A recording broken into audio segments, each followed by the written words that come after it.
everyone, it's me.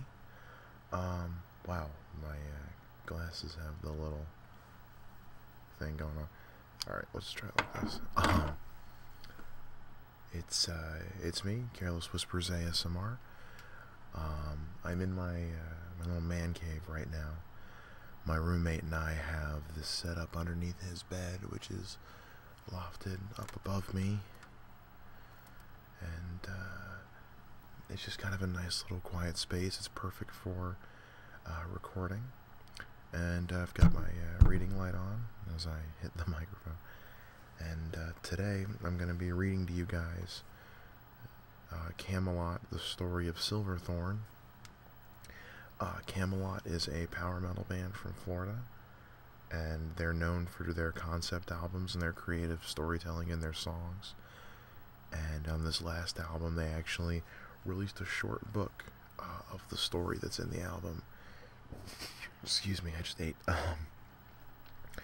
So you don't have to be a fan of the band or familiar with their work to enjoy this. I guarantee you'll hopefully enjoy it, and think of it as a bedtime story. So get comfortable in a chair or lay in bed and close your eyes, put your headphones on, just kick back and relax and enjoy the story. I'm actually gonna put my phone on silent because even when it vibrates, it is still loud as all get out. And I've muted the TV because I was playing Mass Effect on the Xbox, and I've muted everything on my computer. So it's just you and me enjoying a peaceful evening. And so get comfortable and get ready to enjoy the story of Silverthorn.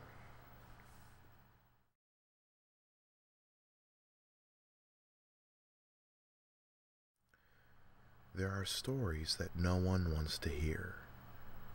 There are stories that no one wants to tell. And then there are the stories that fester and rot, eating away at the soul until there is no other choice but to get them out into the light of day, no matter how cold and heartless such illumination may prove to be which meets them. I have feared the luminosity of truth, preferring to live deprived and shriveled in the shadows of denial. This is a life which holds no more possibility to be carried out, no matter how horrendous the alternative may seem. Thus, I come to embrace that light, be that it might the very destruction of my existence as I know it, however torturous and tumultuous said existence has been since that fateful day so long ago. This is my legacy built within a great, grand palace of contrition. The year was 1865, and it was the height of an especially prosperous and peaceful summer in the Cotswolds. Though there was much talk of a devastating famine making its way across Ireland, and a great civil war that had just ended the former colonies, England was booming in both population and economy. It seemed everywhere that we looked were babies being swaddled, coddled, and nursed. Lords and ladies of the region were receiving invitation upon invitation to lavish and extravagant parties thrown by gentry far and wide. Every meal was a feast, and we had more gardeners, maids, cooks, and nannies than we could remember the names of. Heartache and loss were distant and foreign to us, and we never thought we'd make their acquaintance. The days were long, the sunlight glorious, and heaven had made its new residence in the Cotswolds.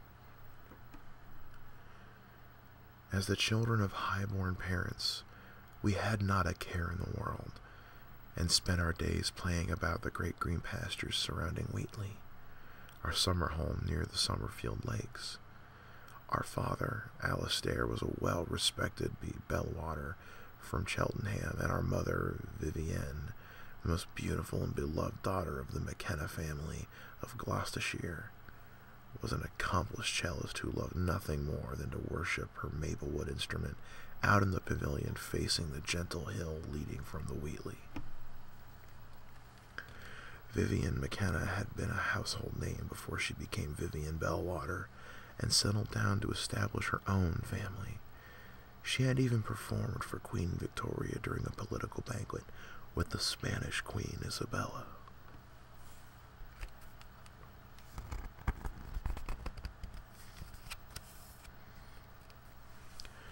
We would sit and listen to her practice and inevitably beseeched her to tell the stories of the royal performance time and time again.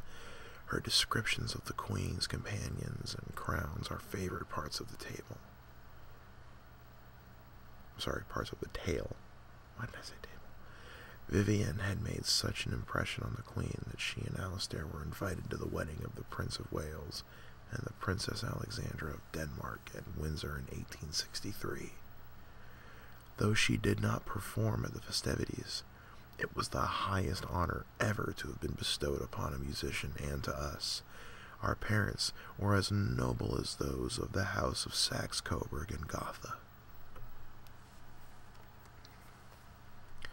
There was no man who had a greater love for his wife in all the land than Alistair Badwater. He adored Vivian's every feature and was enraptured by her talent with the cello. For their wedding, he himself made her a gift of the most beautiful cello bow anyone had ever seen. The ends were adorned with jade and sapphires, and one tip tapered off to a point of solid silver. Our mother always referred to the magnificent tool simply as her Silverthorn, and treated it with the utmost of care. As always, that year when we had our luggage shipped to Wheatley, Silverthorn stayed to make the journey with us at my mother's side. Already for some time our father seemed troubled by something, and our mother was spending an increasing amount of time doting on our younger sister Jolie, the jewel of the family and my parents' pride and joy. Excuse me. Mother had been quite ill every few months or so, and while every other household that we knew was gaining a family member nearly every year, Jolie was approaching 6 years old and we still had no baby brother or sister. One evening during supper, afterward had come that our Aunt Elizabeth had given birth to her 7th child. My twin brother Robert asked my father when we would have a new sibling tool. Our father slammed his fist down on the table and forbade us from making such an inquiry ever again.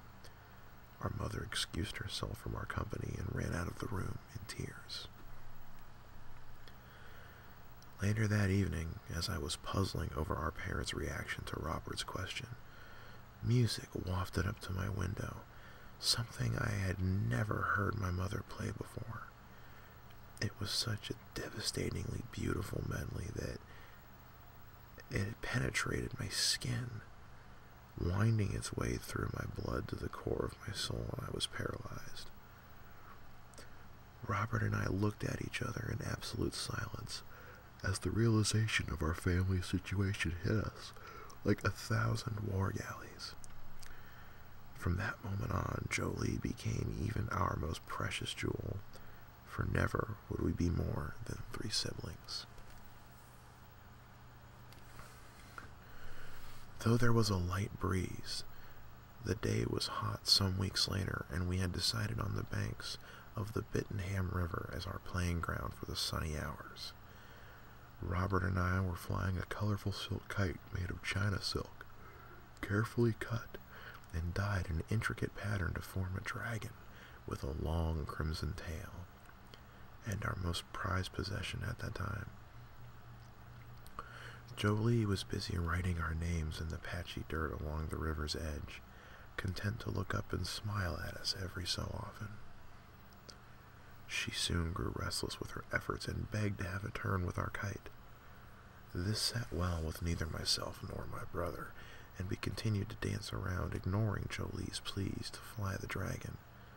Finally, we grew tired of the game and decided to have some fun with her, as young and foolish boys are inclined to do. There was nothing Jolie liked less than being told she wasn't able to do something because she was a girl. Her little pouty demeanor always made us laugh, so that was our game. We ran and jumped about, making the dragon frolic this way and that, telling her you had to hold it just so, otherwise it would come crashing to the ground and we would be quite cross with her. Just as Robert was holding his hand out to give her the handle, he seized it back and told her she'd better not after all, because it wasn't a task that a girl could manage. She became angry and tried to snatch the handle away, but Robert eluded her attempts. Finally he conceded, but not without snide remarks from the both of us that she was certain to ruin the kite or make a fool of herself. More determined to prove us both wrong than we'd ever seen her, she bit her lip in concentration as we continued to taunt her. The kite was so large and she was so delicate. I told her it would be any minute that the dragon was sure to come down. A particularly strong gust of wind came and she stumbled backwards. We both laughed, but that only made her more stubborn to hang on. That was when he told her the only way to prove she was a true dragon master would be to fly it with her eyes closed. She was headed toward the river's edge, but we were mesmerized by the dragon in the sky. There was a boom of thunder in the distance, and I said we'd better stop and run home before we were caught in the storm making its way toward us. Jolie said I was only trying to trick her, and was blasted backward by another gale that threatened to tear the dragon from her hands. In that instant, the world was set into slow motion. Great fat drops of rain began to fall. A raven called out from above. Jolie walked backwards into a sapling that caught in her dress and caused her to lose her footing. Only then did she open her eyes, and they locked on mine in that last instant.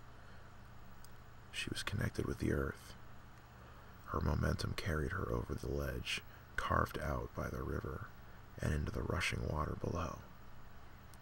She held fast to the dragon's handle as the great silken beast tumbled into the water, right on top of her. Her little arms and legs were tangled up in the string, and the thin material of the kite was sticking to every piece of exposed skin. The drop down to the river was far too steep, so we couldn't jump in after her, and the water was particularly dangerous on the bend where we were, carrying Jolie swiftly away. We screamed our horror and tried to tell her to swim over to the edge of the water, where we were waiting with a large tree branch for her to grasp onto, but we were only answered with struggling splashes. Our cries for help were swallowed by the thunder, and no one was near. We ran along the edge to follow her, but the path became wooded and threw great obstacles in our path. Finally, the lump of colored silk and sky-blue dress rounded a bend in the river, out of our sight. We collapsed to our knees, calling out our sister's name, terrified and helpless. The days that followed were blurred and senseless. Rain and gloom and black and tears. Neighbors coming together for a search party. Our mother breaking down when no one was able to find and return Jolie.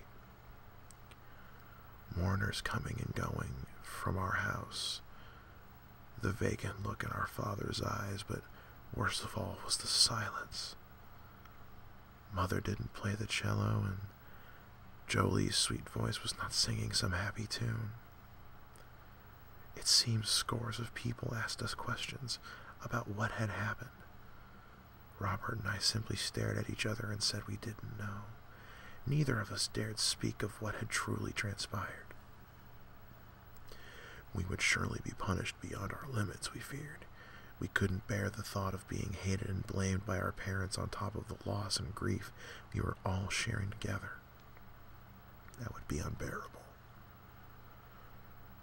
On the day of the funeral, words and comfort were offered, but there is no comfort for souls which have been thrown into the pit of despairing loss.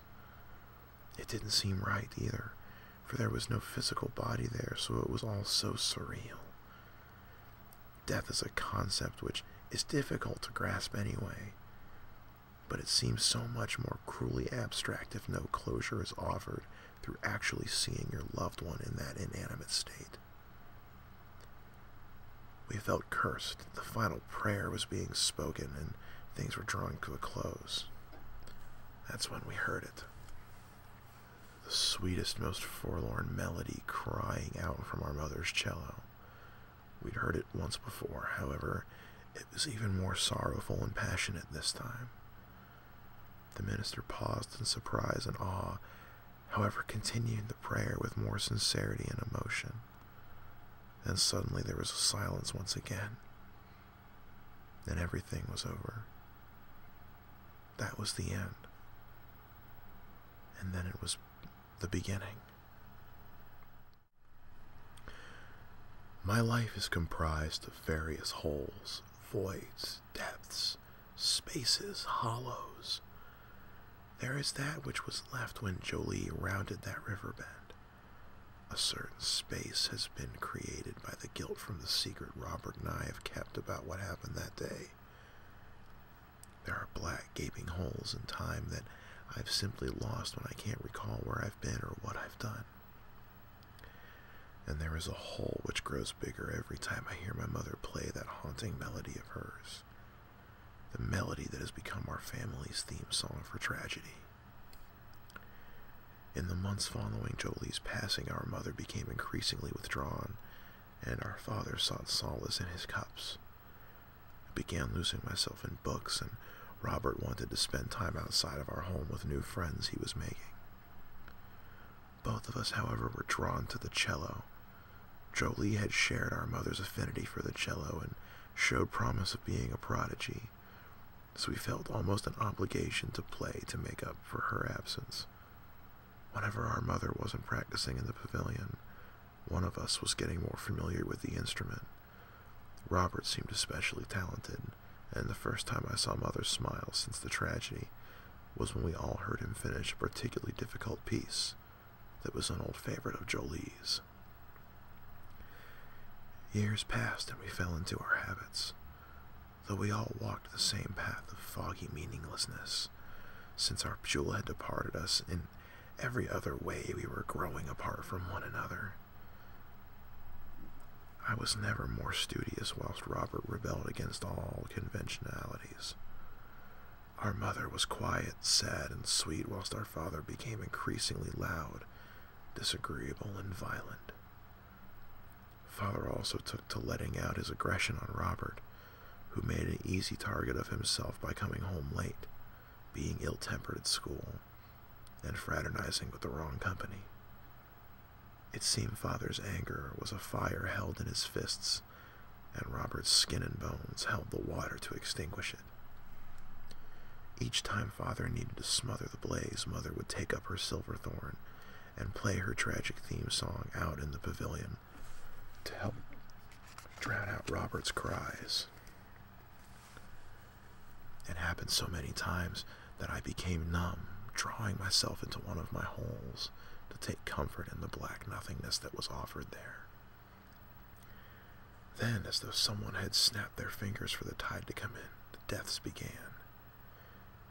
It started with some cousins of ours, each on Mother's and Father's side, the family, then aunts and uncles. Month by month and one by one there would be news of a strange and freakish accident which claimed another life. We were cursed, and no one understood what was happening. Everyone was tense and mortified because death was moving in closer each day. But Robert and I understood this was our doing. Karma was an agent which demanded repayment, and this was the time for our retribution. At each funeral, Mother lent her talents for lamenting and played her song, which became everyone's song. Somewhere around the 6th funeral, our father had a particularly aggressive outburst and beat Robert so badly that I was sure he would be the 7th. That night, as he lay swollen and bloody on his bed, he told me he was leaving. Our 17th birthday was coming up the next week, and we were men grown enough at least to be able to leave the abominable pit of despair which our household had come to be according to Robert. He believed it was the only way to break the hold of the curse and restore some sense of balance to the family. And if it wasn't restored, then he would be damned if he would stay to bear witness. One matter of business still needed tending before he made his departure, however. The matter of what had happened to Jolie. To that day we had never spoken a word of what had transpired, and we both swore anew and aloud that our secret would remain such all the way to our graves. But words weren't enough. Words never are. Our secret demanded more, and so we marked each other with matching painful scars, as hideous and disfiguring to our bodies as they had been to our spirits all those years. We branded our chests with one word that we feared more than anything else: truth. Veritas. Robert had been mistaken. After he left, the deaths continued, starting with Mother. She'd never been the same after she lost Jolie, and I believe the crack in her heart had only grown bigger over the years, until it could hold the two halves together no longer. Robert's departure was her final undoing.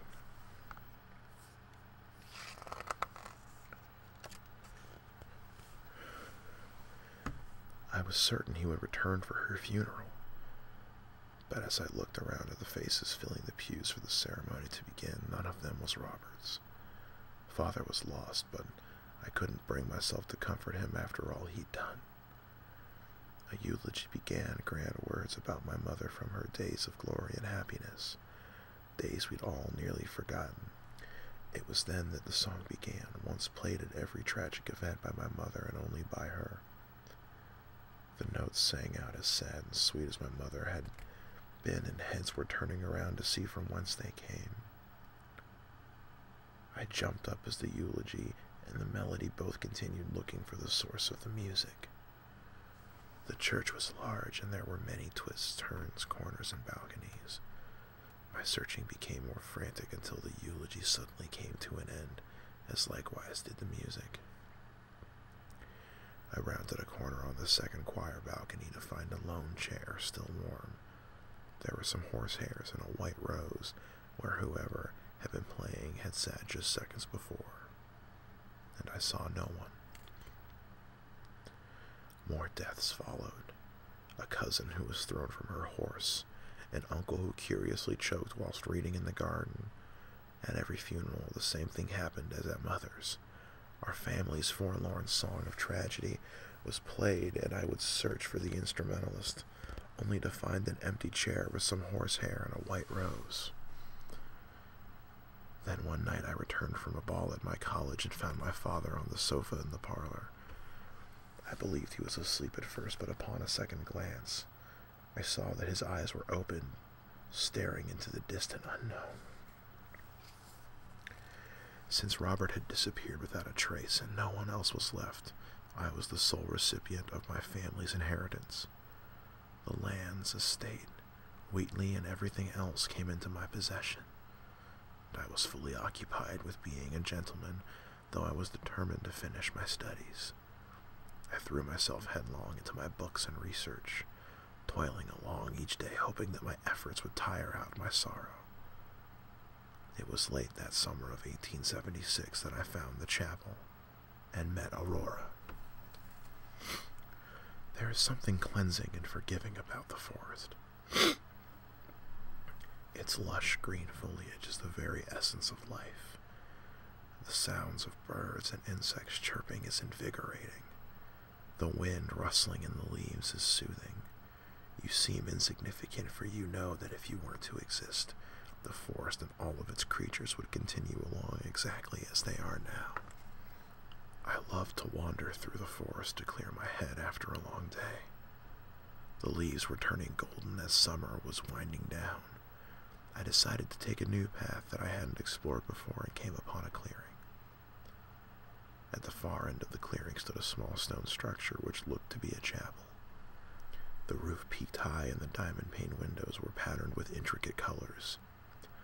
As I drew closer, I noticed an old man bent over working in a garden adjacent to the chapel. I introduced myself and inquired about the placement and function of the man in the chapel. He said his name was Alphaeus, and that he had been an acolyte at St. Peter's Cathedral, where his mother had come to pray sometimes. Or where my mother had come to pray sometimes, excuse me. After she lost Jolie, she'd commissioned Alphaeus to come and build a little chapel in their woods to live in and tend, where she could come in privacy to pray and meditate. I had never known about this, nor did anyone else, and it was quite the news for me to digest. Alphaeus proved to know quite a lot about my mother, our family, and the tragedies that had been inflicted upon us. He was a kind and gentle old soul who was very easy to talk to, and I felt a sense of profound relief after speaking with him. After that day, it became a ritual of mine to seek out the chapel and Alphaeus' counsel. Aurora Livingston was coveted by every man that had laid eyes upon her, and longed for by all who heard tales of her beauty. Her smile was a beacon which drew you into safety and made you feel you mattered in the world. She was intelligent and witty and kind. Her family was revered in every circle imaginable. That's why I could hardly believe it when I found myself holding her in my arms after the annual harvest celebration at Covington College. Being rather shy and not too outgoing, I never would have dared dream of marrying such a woman as Aurora. I felt she was everything I was not, though I did admire her. I did so from afar, still choosing to immerse myself in my work and not lose my head in boyish dreams and infatuations. Even so, I found myself in her proximity more and more often. I was most surprised to see her at an excursion organized by a mutual friend. We were both invited to sail for an afternoon on a boat on Sonacres Lake, and suddenly she was sitting next to me. She would later joke that it would have been easier to catch a fish with her bare hands than it was to start a conversation with me, but somehow we managed. It turned out that our mutual friend had been told that Aurora wanted a chance to get to know the mysterious young Bellwater, and so our fate was settled. After our boat excursion, I couldn't get her off my mind. Even when I tried tackling a particularly complex equation in my studies, I simply had to see her again. So I dared to call on her, and what a nerve-wracking time that was. We were inseparable henceforth, and we were betrothed by the spring. What dreams and plans we had together. She was my shining star, my muse. Whenever I would walk into the room, she looked at me like I was the most amazing thing in the universe, and she made me want to be a great man. I seemed to work more efficiently, to have better ideas, to draw people to me with her by my side. Aurora made everything seem possible. My name and reputation were climbing together up the social ladder. It was as if the sun had finally dawned on a cruel night that had lasted 100 years. I was alive again. Aurora Livingston became my wife a year after we'd met, just after I finished my studies. I had just received a highly advantageous offer from a scientific research laboratory in Oxford, and we were contemplating how we would live logistically if I were to spend more time in Oxford. The dark days of my family life seemed to be fading in the distance when I received word that an aunt had passed away. Naturally, Aurora and I made the short journey to the funeral, but I felt as though no sadness could ever penetrate the glowing bliss that I felt with my beautiful new wife. Not once did I think about my past, nor what could happen there. Upon our arrival, we were greeted by a few family members to whom I introduced Aurora, and then we were ushered to our seats. We sang a hymn and listened to the priest offer words of prayer. Things went on for nearly an hour, and during the closing prayer, I was restless. Just then a melody drifted from the upper balcony, ever so faintly at first. Then increasing in volume, it was a cello. It was my mother's melody. I couldn't believe it. I was suddenly trapped in a nightmare, and my body responded, shaking me violently and drenching my black morning attire with sweat. Aurora didn't understand what was happening. I didn't either, because no one was looking around to see where the music originated. Did they forget? Did they not care? I stood up and stumbled my way from the center of the row where we were sitting to the aisle, making a fool of myself, but that was of little importance to me. I had to find where the music was coming from and who was playing it. Was it Robert? Was it someone trying to taunt me? What was this madness? I ran up to the upper balcony, and suddenly it seemed the music was coming from the lower level at the back of the church. So I ran back down the narrow, winding stone steps, but I couldn't hear it any longer. People were starting to leave the church, and I frantically scanned the faces. I saw no one I knew. I had to find who was playing the song. As I was walking back up the side aisle to the front of the church to find Aurora, I noticed a small room off to the left. When I peered inside, my eyes needed to adjust to the dimness because there were no windows. There I saw one lone chair with a white rose in the center. I ran back out to fetch a candle from one of the tables to take a closer look around the base of the chair. Sure enough, there were horsehairs. Someone had been playing a cello here. Fear crept back into my bones that night, and I couldn't bring myself to answer any of Aurora's questions. She wanted to know why I'd suddenly jumped up and left her during the prayer. She begged me to tell her what was wrong and why I was so distant, but I was too terrified to speak of what I'd been through because none of it made any sense unless I went back to the very beginning, and that would simply be too painful. So I said nothing. Our carriage ride back home was longer than the ride to the funeral had been because the silence between us stretched the miles. I was at a loss when we arrived back at our home and decided to take a stroll through the forest. Alphaeus was there at the chapel, as he always was. He was peeling potatoes on a bench on the south side of the stone house, and I sat beside him. I said nothing, and he continued with his work. I went inside and knelt at the tiny altar, remembering all of the times I had done so throughout the year, but feeling as though that had been a different man than who I'd become. As I knelt there and prayed, I was overcome by the urge to take off my jacket, my vest, my shirt. I hadn't realized, but I was weeping. My body heaved, racked with sobs. I spread my arms out to the sides and looked up to the heavens, naked from the waist up, exposing myself and my sins for God and his angels to look upon. Veritas. Alphaeus entered the chapel and spoke. You have been heard, my child. After catching my breath and calling my strength to stand, I gathered my clothing and returned back to the path to the house. As I was walking, I heard a distant sound. I stopped to listen, straining my ears. It couldn't be. I broke into a frenzied dash toward the music, toward the house, and froze at the edge of the green field leading up to the porch. There in the pavilion was Robert with our mother's cello, in the same spot she used to practice and haunt us with her woeful melody. The blood drained from my face. My heart was pounding so hard in my chest as to burst through my lungs. It felt like I had a mouthful of sand. I ran full on up the porch steps past Robert, through the front door and up to the bedroom I had shared with Aurora. There she was on the bed, beautiful and perfect as she was, with my mother's Silverthorn piercing through her breast. Her eyes were lifeless. The room looked wrong and had a sickeningly sweet metallic scent to the air. I couldn't breathe. My hands were red. The music was playing over and over, burrowing inside my head. Was Robert playing right behind me? When I turned around, no one was there. I walked slowly back down the steps, out the front door, into the pavilion.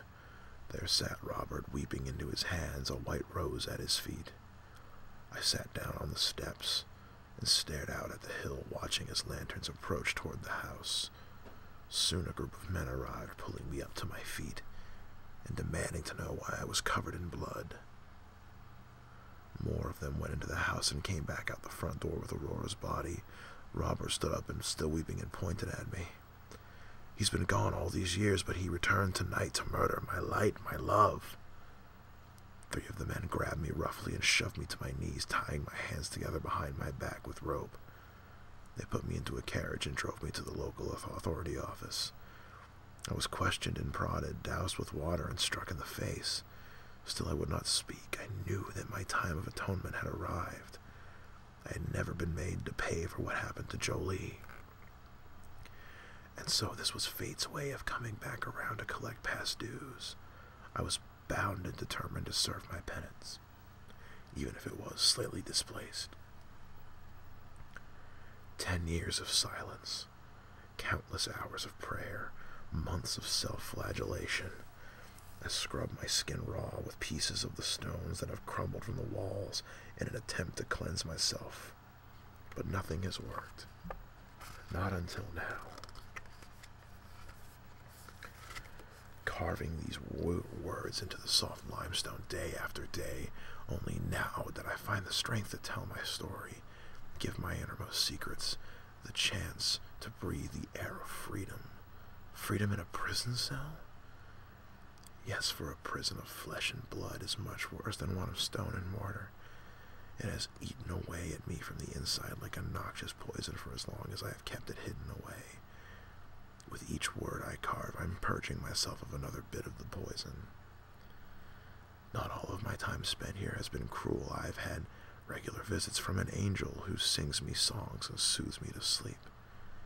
I can't quite make out her face, but she has such a beautiful voice and always bears a raven on her shoulder. It's the only place I've known in this sorry state of existence. Whispers have reached my ears through the walls every now and then. I've heard that Robert assumed my identity and is living quite highly in my stead. I do not loathe him for his deceit, however. In fact, I pity him. He has the word branded on his chest, and it too shall be his undoing in the end. Of this I am certain, for no man can carry around secrets and bear the word truth on his body without it coming around one day to collect on all of the debt incurred from borrowed lies. I have spent so much of my life paying off my debt. Soon my truth will come back around to set me free.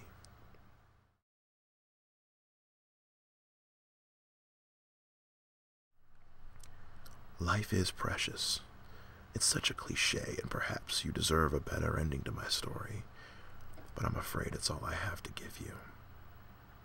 As I had predicted, fate came back around to reevaluate me as a man once I had embraced my truth. I decided to speak again once I had recounted my story to the prison walls. A judge agreed to hear me since I had never spoken during the initial trial, and so had been automatically convicted based on evidence I did not dispute. I called on Alphaeus, who could attest to my being in the chapel when Aurora had been murdered. When the judge asked why Alphaeus had not come forth sooner, he replied that I had not been ready for him to recount what had happened, and he knew that I would summon him when I was. Just so, I was acquitted of all charges, released from prison, and my life was given back to me. Robert was taken into custody, tried, and sentenced for Aurora's murder. I was told that he didn't speak a word at his trial. I can only pray for his truth to find him as mine had found me. It's a hard lesson to go through, but I'm sure he'll come out of it all a relieved and changed man. I have taken up playing the cello once again. Sometimes I harmonize with my angel, who still sings to me to calm the ghosts of chaos which lingers in an inner chamber of my heart. Never again will I forget. I've come to realize that one should never cast their tragedies aside to be forgotten once happiness steps back into their life.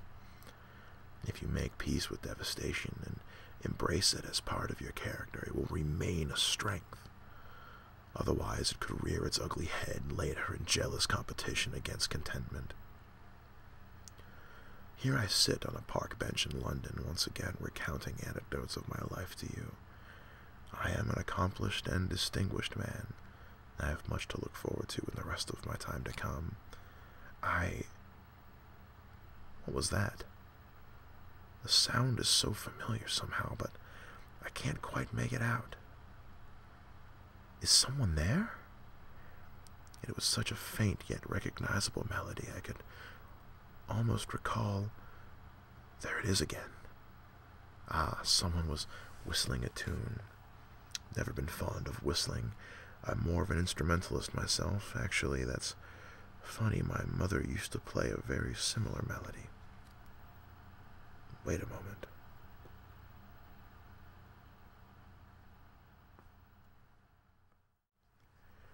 Well, there it is, guys. The story of Silverthorn by Kamelot. Not necessarily the happiest story, but there's definitely an underlying message in there and a lesson to be learned. Now, whether you're a fan of their music or heavier music in general, I'm going to post a link to the official music video for this song so that you can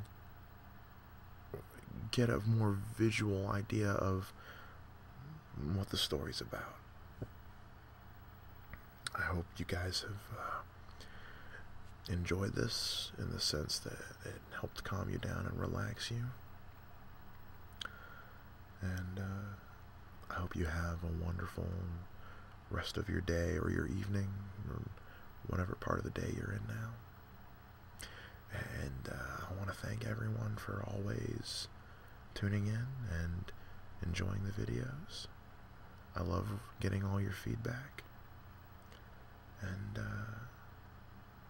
thank you guys so much for watching. And I'll be with you guys again soon. Good night.